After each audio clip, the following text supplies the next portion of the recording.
فجر کی نماز میں پتہ نہیں الصلاۃ خیر من النوم کہنا چاہیے کہ نہیں، لیکن عصر کی نماز میں یہاں الصلاۃ خیر من النوم ضرور کہنا چاہیے۔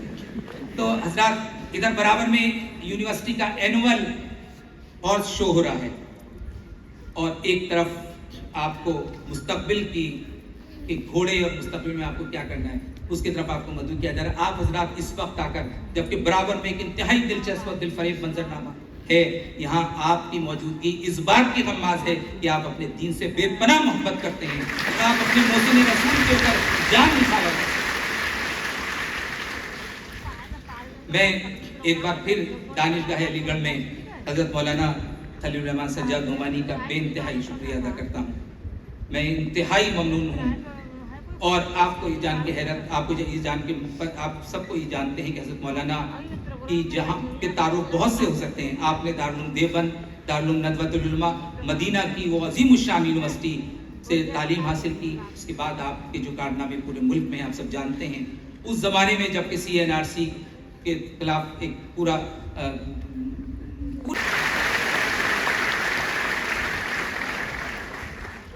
اور شکریہ ڈاکٹر ثاقب عقیل صاحب، کرنے کی اشد ضرورت ہے تاکہ ملک کا مستقبل ایسے ہاتھوں میں ہو جو آئین اور جمہوریت پر یقین رکھتے ہیں۔ نعمانی صاحب بین الاقوامی شہرت یافتہ مقرر ہیں، انہوں نے UNO آکسفورڈ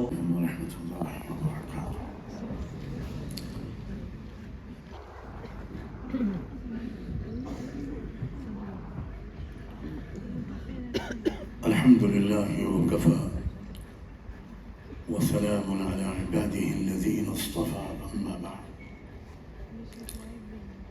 أعوذ بالله من الشيطان الرجيم، بسم الله الرحمن الرحيم، اجعل لي على خزائن الأرض إني حفيظ عليم، سبحان ربك رب العزة عما يصفون، وسلام على المرسلين، والحمد لله رب العالمين۔ اللهم صل على سيدنا محمد وعلى آل سيدنا محمد وبارك وسلم۔ قابل احترام حضرات اساتذہ کرام اور نہایت قدر و محبت اور عزت کے لائق نوجوان طلباء اور طالبات،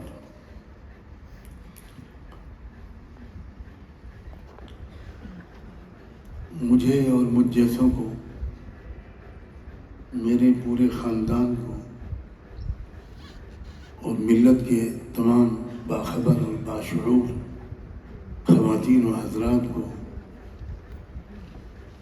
علی گڑھ مسلم یونیورسٹی سے، یہاں تربیت پانے والی نسلوں سے جو توقعات ہیں، میں اپنے لفظوں میں ان توقعات کا اظہار کرنے سے بہتر سمجھتا ہوں کہ عالم اسلام کے متفق علیہ اور عظیم ترین رہبر شیخ الہند حضرت مولانا محمود حسن رحمۃ اللہ علیہ نے